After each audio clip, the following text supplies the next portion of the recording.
let's watch Ray Noodle here.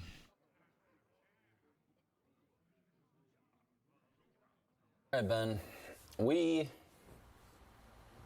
were making the first digital-first multiplayer deck building game. And then we got rid of the decks. So anyway, we get to play it now, finally. It's just been an idea. This is very for months and Raynad. months. I don't know. What do you expect? It's going to be broken. It is going to be dysfunctional. Yeah, I think there's going to be some broken mechanic that makes it borderline unplayable, but who knows? Maybe it'll be fun. Let's try it out. So a couple years ago, when I decided to make a game, first thing I did was buy a bunch of these blank playing cards on stream. And together with chat, we sat down, took some Sharpies, and basically made a card set. This is what they did with like Magic and the the card Gathering set had and a lot of stuff. pretty basic monsters Some and people items still and have things the you can buy. originals. A lot like this.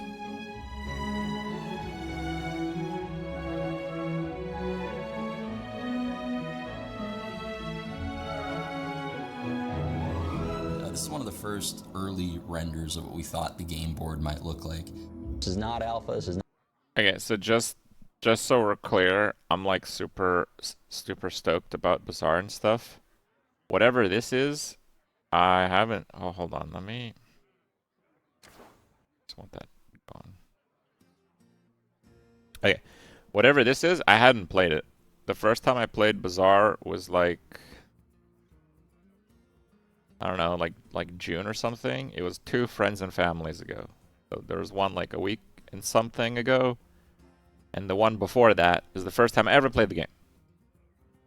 Like, you know, years ago, like 2018 style, you know, I'd meet Raynad at like, you know, events like BlizzCon, TwitchCon, that type of stuff. And he'd tell me that soon he can like show me the game, and I'd be like, that's cool. I mean, I genuinely want to see what he came up with. But that never really went through. So yeah, I got an invite to friends and family. I think it was in like June or something. So I checked out the game, and I was like totally blown away. I thought it was going to be some indie garbage, but it is, in terms of like polish, it's like above Hearthstone. Just so you know what to expect. And this is not above Hearthstone, so I don't know what this is. This is definitely pretty jank. Not beta. The game will look nothing like this. This is just a visual representation of the mechanics that we want to show you guys. The original board we started out with, which looked more like this, and starting on turn 1, This looks terrible. in the original game, you would have a deck, a discard pile, 5 cards in your hand, and you would see 6 piles on the board, 2 monsters here. It was a lot of stuff right out of the gate. It turned out to not be that good of a video game. After looking at a few different black and white sketches, tweaking some sizes and things around, we ended up with a board that we were pretty happy with. And compared to the board that we started out with, this one is just so much more beautiful and simple. Oh, whoa, what was that? I missed that. I skimmed over this video earlier.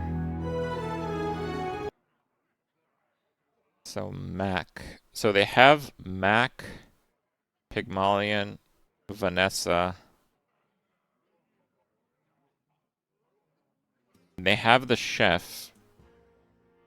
She has like a name now. It's on their website. And I'm guessing engineer is Dooley.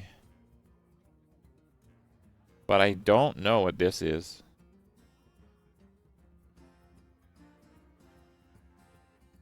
I don't know. Werewolf.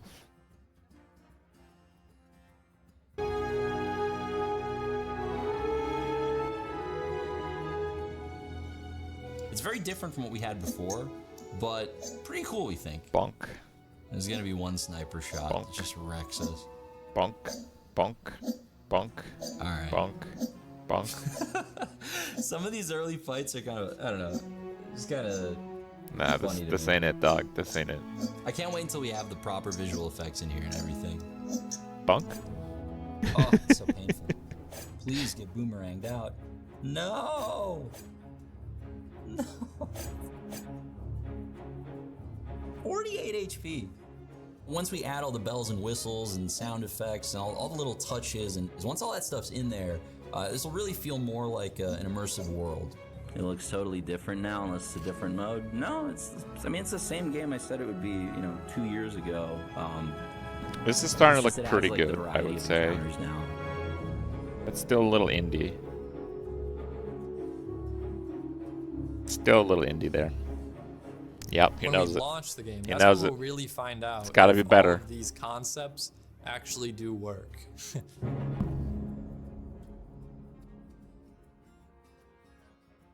It's time for yet another world reveal here at the OTK Games Expo, and this one I've been excited for ever since it was teased about 3 years ago. Let's get ready for the first ever look at the Bazaar. This is their trailer. Some of it, anyway. Hold on, let me see if I got my settings. No, I don't. Let's make it look a little better. There we go.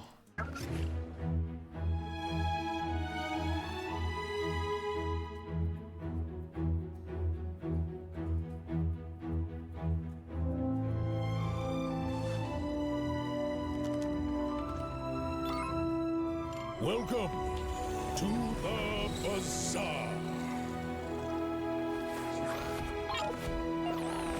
Bro, that looks pretty good. Be fun. It's pretty good. First time I saw the trailer, I was pretty blown away.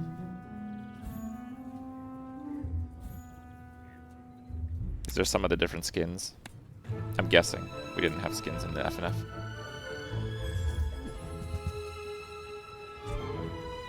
Well, I mean, Renat said I could, like, talk about what I played. They're just not ready to show it yet. So, this, what they're showing here, they're the ones showing it. So I can tell you what's happening, right? That's fair enough, I guess. Okay. So this here, this is day 3, hour 4. Alright. Top of the hour, PvP fight. Each other hour, there's a series of events. There's 3 things that are offered to you. And each day is like quite different. You might have to fight some monsters. You might have to go to like a vendor, or just like get an item of a specific category. Or sometimes one of the choices is just like get a random item. But those can be pretty interesting because each class has its own set of items. And it's kind of balanced around its own set of items.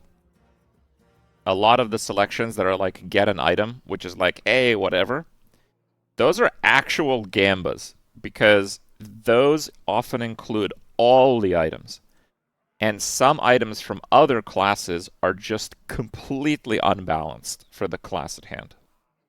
So here he's playing like Pig.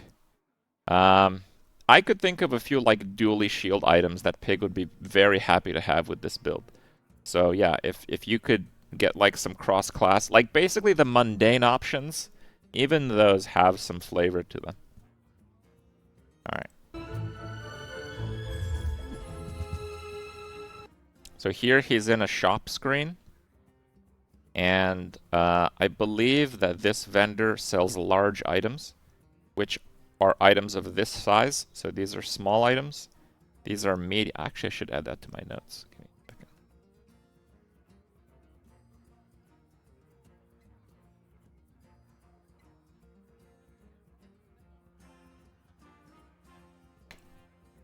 So these items are large items, these are medium items, and these are small items. There's advantages and disadvantages to both. Generally, smaller items have way more advantages than larger items, but they are baseline far less powerful. Okay, so he has 12 gold here entering the shop.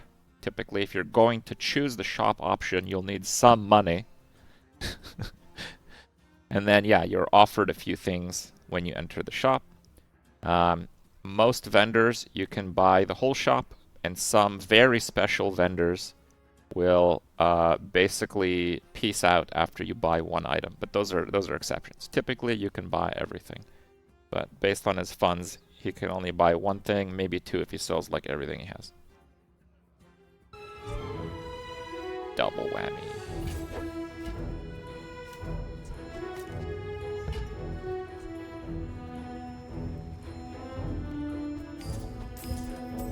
Actually, that's a pretty interesting item. We can go over this.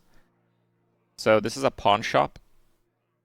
Like I said, in the game, it kind of mixes flavors and win condition in a way where it's pretty hard to tell what's like good or not, or what's going to win. It's not like Hearthstone where it's like, oh, I have a knife. It's like, you call that a knife, and you get like a knife 3 times the size, and it's like, well, I got a broadsword. And then like the guy has a crossbow, and then the other guy has a bazooka. No, in this game, you can literally like get a pawn shop and focus on selling items in order to buff the amount of health it gives you. And you can literally beat people by having too much health. You can literally win by being healthy. Okay, so like the win conditions are very, very interesting. So this is not just like a random. You can win the game off of this item, and I have.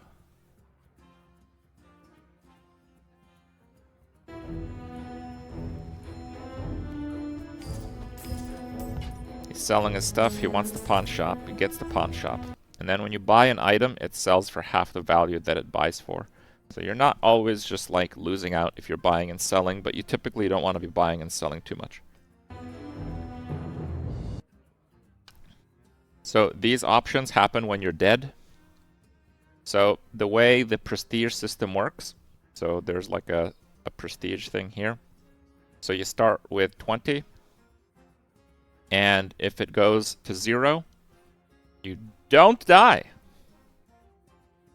You can only lose prestige if you lose your PvP encounter, and you lose prestige based on the day. So seeing as it's day 7, it looked like he had 7 or less prestige left, lost the fight, and died. This is the resurrection stage. You know what? I need to put that in my notes also.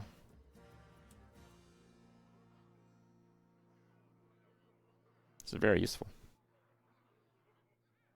So the game is over when you have no prestige, die, get rezzed, and die a second time.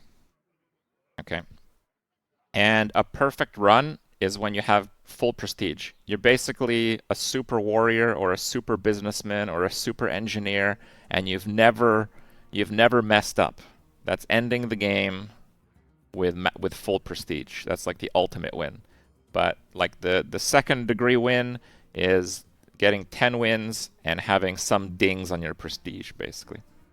So the game lasts, you see these things up here? The game lasts until you get 10 trophies, 10 victories in PvP encounters. It doesn't matter how many you lose as long as you're not dead. So you can win the game on day 10, or you can win the game on day 19. Doesn't matter. But it does matter what your strategy is, because if you're playing like an aggro type win condition, you're not going to win on day 19, I'll tell you that. You're not winning past day 15 with that. But yeah, so it's very dynamic in a win condition also. So when you die the first time, this is a res event. I don't know if it has a different term. It might have a different term. This is a res event. So you get to pick between a few options. Now these options have changed from one family and friends to the other. So, you know, it doesn't really matter what they are, but they're basically big bonuses the first time your prestige hits 0. You pick one, and then your prestige goes from 0 to 1. You can't lose any more. Yeah. It's your last chance, basically.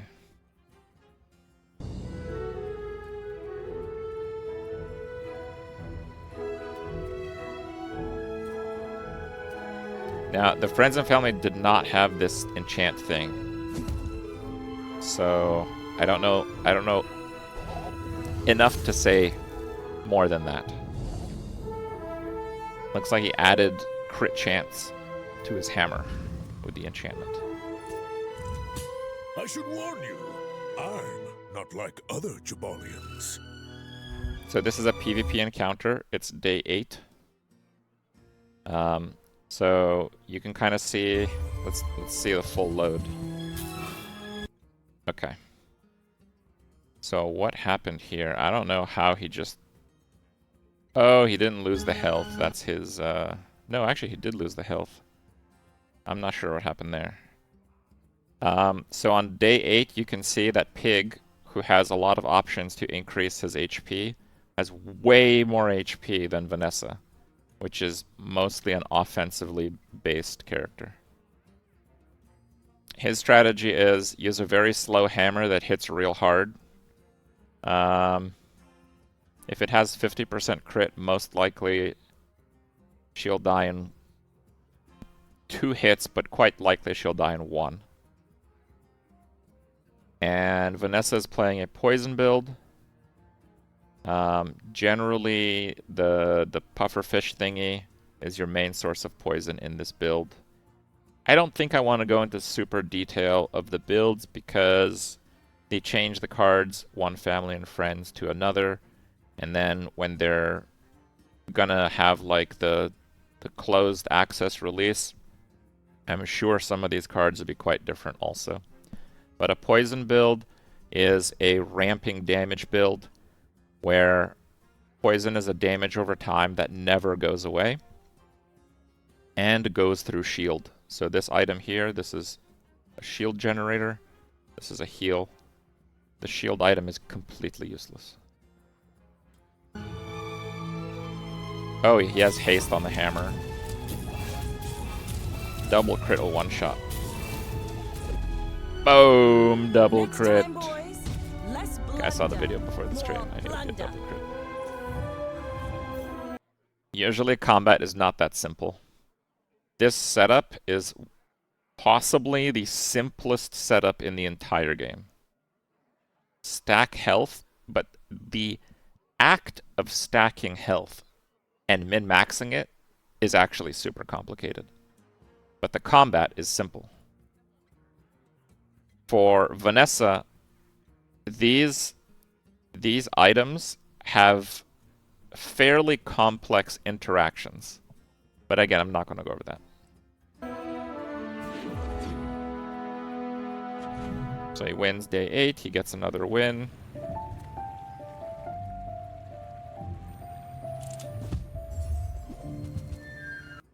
So this is Dooley.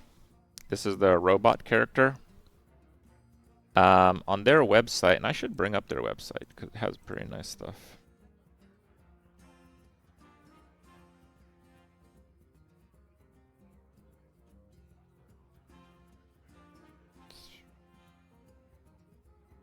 Okay, so on their website they have this thing here. So they have Vanessa Complexity 1. More like a 3, I would say, but okay. They have Pig Complexity 3, that's pretty fair. They have Dooley Complexity 4. Dooley's like a Complexity 6, okay? It's like off the chart. Now, the difference is that you don't need to like master everything all at once. When a game starts, normally the other heroes, it gives you an offering of one of 3 items. And those items are from a pretty large item pool. So you like when you start a run, you can't really like before a run starts, you can't be like, yeah, I'm just gonna force this build. I mean you can, you're gonna get slaughtered. Okay, I actually tried forcing builds a few times. It like basically never goes well. Okay. So you kind of have to roll with the punches, basically. Every time you play, you have to roll with it. Now, Dooley, his first item is the core. The core is a really fascinating item that it does depend on which core. I'll go on that in a second. Usually, if you put stuff to the left of the core, it charges it, which means it reduces the timer. It makes it like turbocharge. And usually the things on the right of the core are buffed in some way from the core.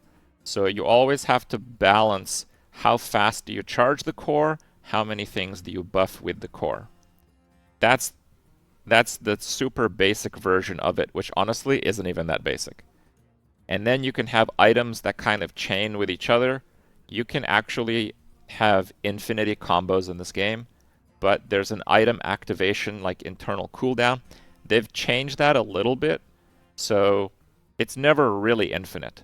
You could have infinity damage, but if the trigger cooldown is like a quarter of a second, that's basically the speed at which it's going. So it's infinity, but it's pacing itself, right?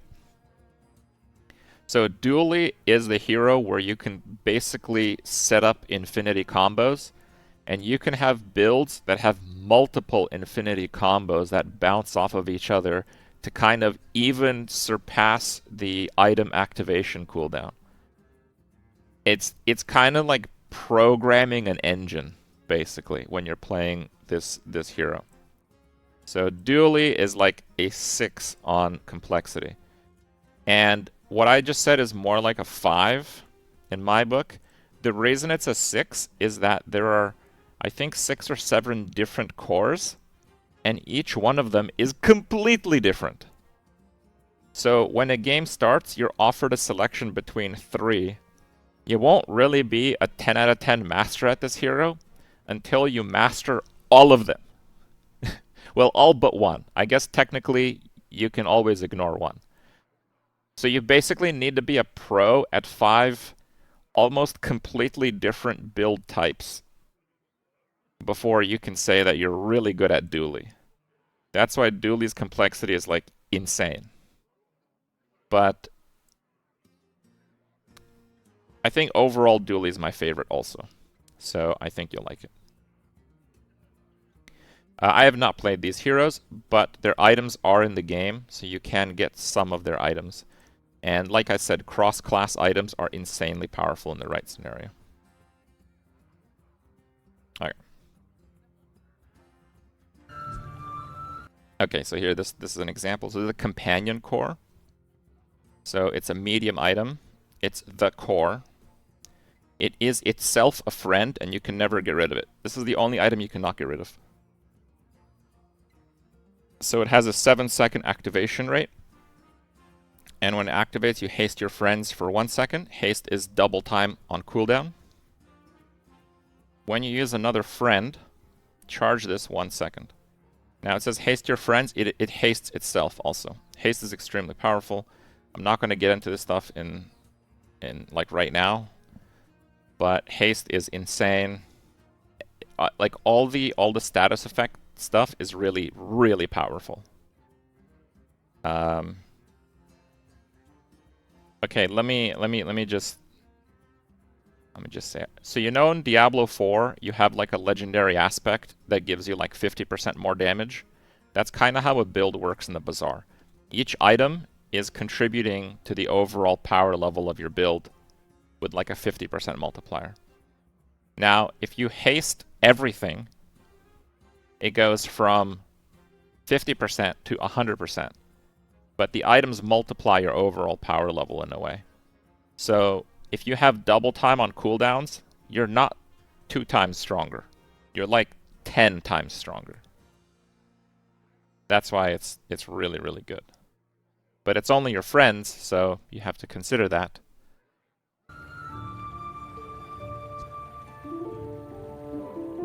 It's a weaponized core. I think the companion core is the only one without a position thing.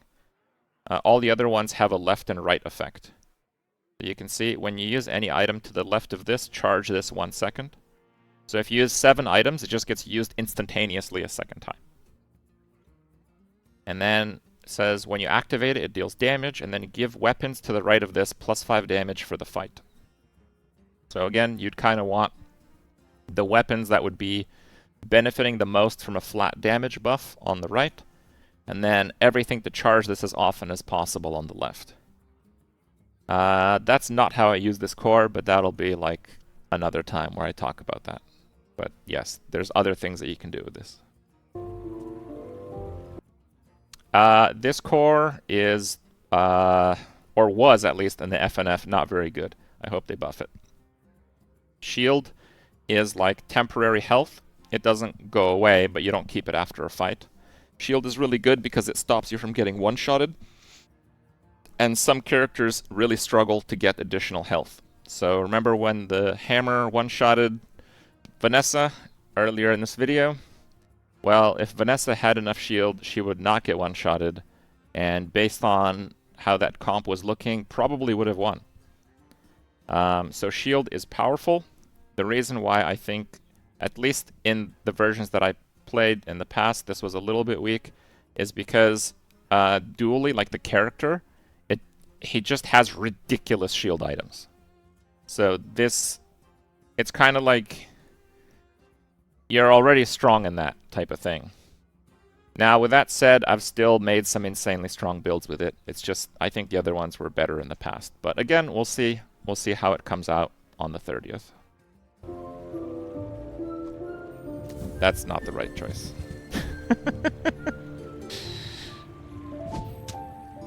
So you can see the core charging. Okay, so I can already tell this is not the correct positioning for this build, but sure. So this core, when it gets used, for the fight, it buffs the shield value of the item.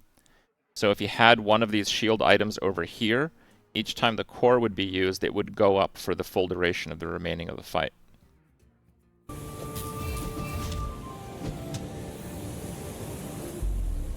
So that, which you saw there, see, like, they both took massive damage.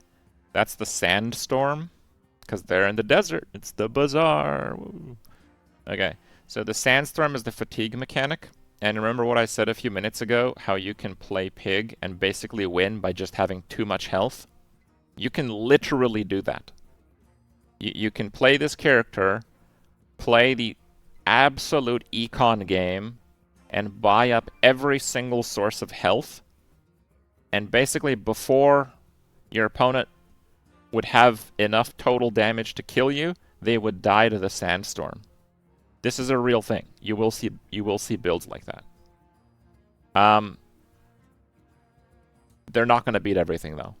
Some builds have exponential damage ramping in combat. And at some point, health is not going to save you. But you might get lucky in your matchups, so you can actually get flawless runs with pure health. And I have done that. I believed in myself and I still lost.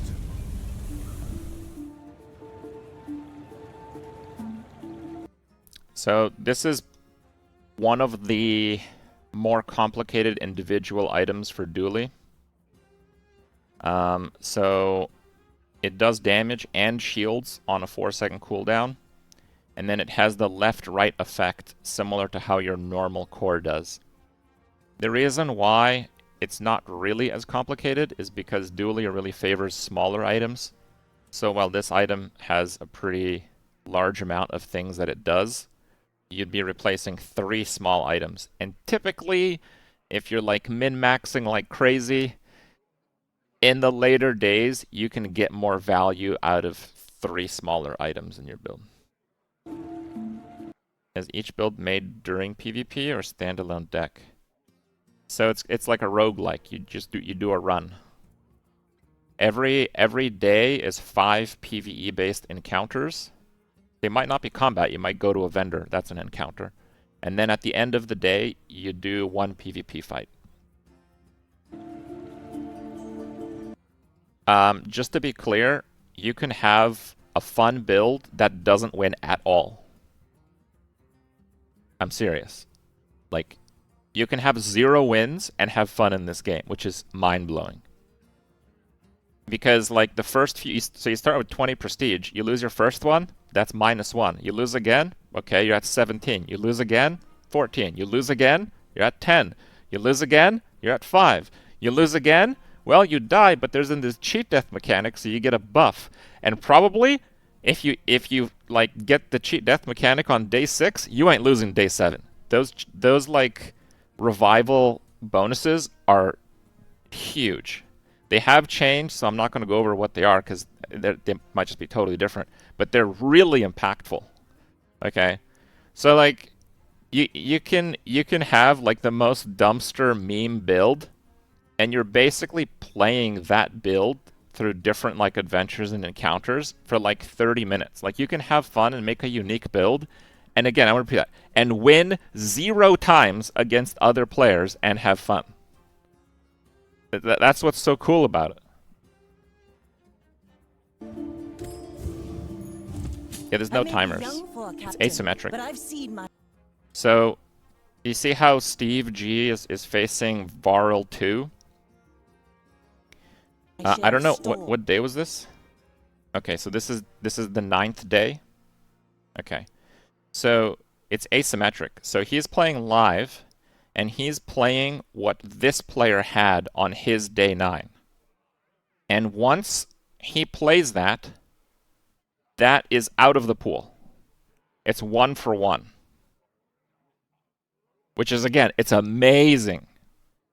Because in like backpack battles, it would basically snapshot like 10 builds, and if on that day those builds were like too good, it would just like suck to play on that day. Right? So that's just like super lame. I hated that about it. I like the asymmetric part, but I've never seen it done well, except for this game. And the reason why this is really good is because like I'm gonna make a really sick build, and then someone out there is gonna have the privilege of getting raffle stomped by it on like, you know, day 8 or something. But then they had like that fleeting experience. It's like when I get my 7 flame strikes in arena, someone will face that, but it only happened once ever. Right? So even when you get like completely wrecked, there's gonna be some of these moments that are still gonna be memorable. I may be young So yeah, for a day captain, 9 but I've Varl's seen my share this of build. storms. This is the one time it's being played against, and then it's out. Jesus Christ. Okay, I don't remember what happens here, but I think the chance that the dually player wins is 0.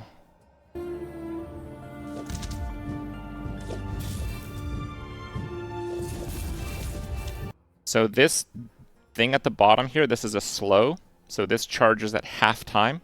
So this item has both a haste and a slow, so it charges normal time. If you're wondering what that is. This is lifesteal damage, that's why it has a different color. Normally it's red. This is like purple. This is burn damage. This is poison damage. This is burn and poison damage. And times 5 is a multi-strike. So it casts 5 times when it triggers.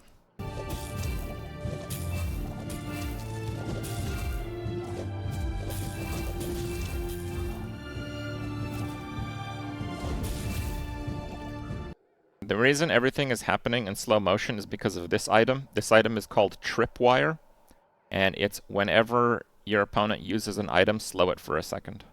So that's why his stuff is always slowed. It's extremely powerful against dueling. Oh my god, is he gonna double crit? No. Oh my, that is very unfortunate. He must have had some crit items. So he levels up. And you can upgrade your items. So upgrading items is pretty interesting. Let me actually see if I have that in my notes. I think I do.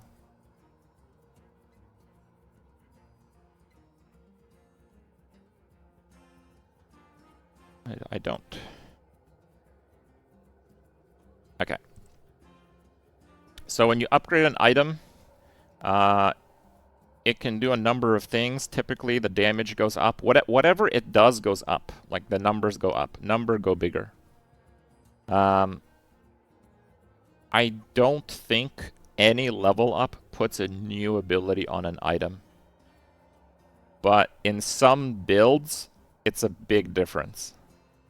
Like, you can have an item that charges based on an effect, and then if you level it up, the amount that it charges is higher to a point where it starts looping infinitely. So you can have an item, in extreme cases of course, that you level up once, and it can do like 20 times damage. Again, it's extreme. Usually, I think if you level an item, it's about double baseline, but you can also buff your items. So most of the time in the later days, you're not operating at baseline. So here, it's day 14. Oh, this is hour...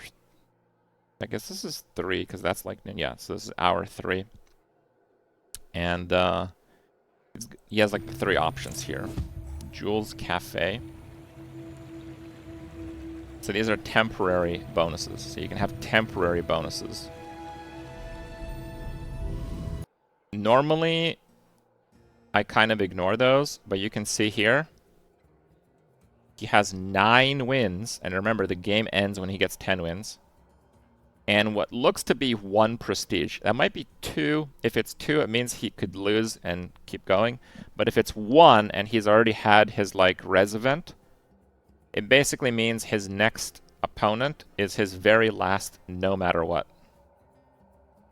So, yeah, to get the temporary boost there is a great idea. Experience is treasure. I will share mine with you. So these are skills. These are the things that you see here at the bottom beside the portrait. And there are so many. I can't really go into them at length right now. But each class has its own skills that are exclusive to the class. There are a few general skills, but also there are monster skills. So there's lots of different PvE fights, and when you go into a PvE fight, you can actually take their skill. Those are much rarer and can create much crazier combos.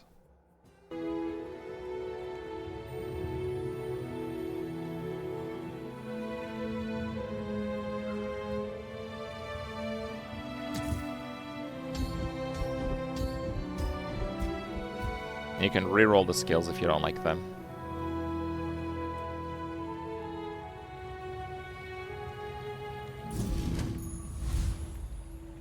It's me! Okay, so when you get your opponent, you can get some information about them. So here you can see that I also am at 9 wins here. So I have a pretty good build, probably. And I think this icon covers like the first pixel. There's no way I have 0 prestige because I would be dead. But I think in this build, it covers maybe like 1 pixel there. So I probably have 1 life. And this is when I needed 1 more win. On day 14. Oh, and you can also see this. This is the character level. When you level, you get a level up prompt, which can give you a huge variety of things. But it also gives you HP. So I'm level 13 here, and he's level 17. Now, the choices that you make during the day can give you significantly more or significantly less experience. So it doesn't necessarily mean that I sucked more. It could mean that, but it doesn't necessarily mean that. But what it does mean is that this guy is almost certainly going to have less health than this guy, because he's 4 levels higher.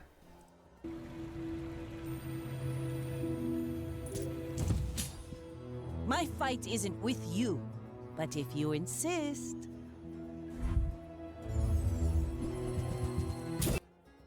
Okay, so what do we have here? So we have Tripwire. This is called a Langsian. It's a giga damage spear. And I got like a pirate ship, a water wheel, and stuff. Okay, let's watch. Actually, I had about the same HP as he did, which is pretty interesting. That shouldn't happen, but I guess on this run I must have taken different options. I must have taken HP options. So you see this thing in the middle here? Where it says 42.7 seconds? That's a freeze. When an item is frozen, it can't move its cooldown naturally. It can be charged to activate, though. So if there was like an effect, charge your weapon 2 seconds, it could still fire when frozen. So this is one of the big issues with having passive items and big items, is that they're vulnerable to freeze. Now, small items have their own issues, but it gets a little bit more complicated. I think I'll leave that for another video. 9 wins. Daughter of House Corzina. No defeat can take that from me. Not bad.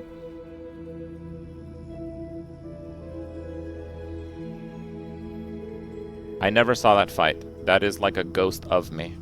I could not have seen that fight because he played that after I had already done that myself. So after that run that I played, finished day 9, then it gets added to the pool, or day 14, then it gets added to the pool, and then on someone else's day 14, they might be able to random queue into my ghost. Yeah. The game looks complicated. So when you first play a game, it's gonna look like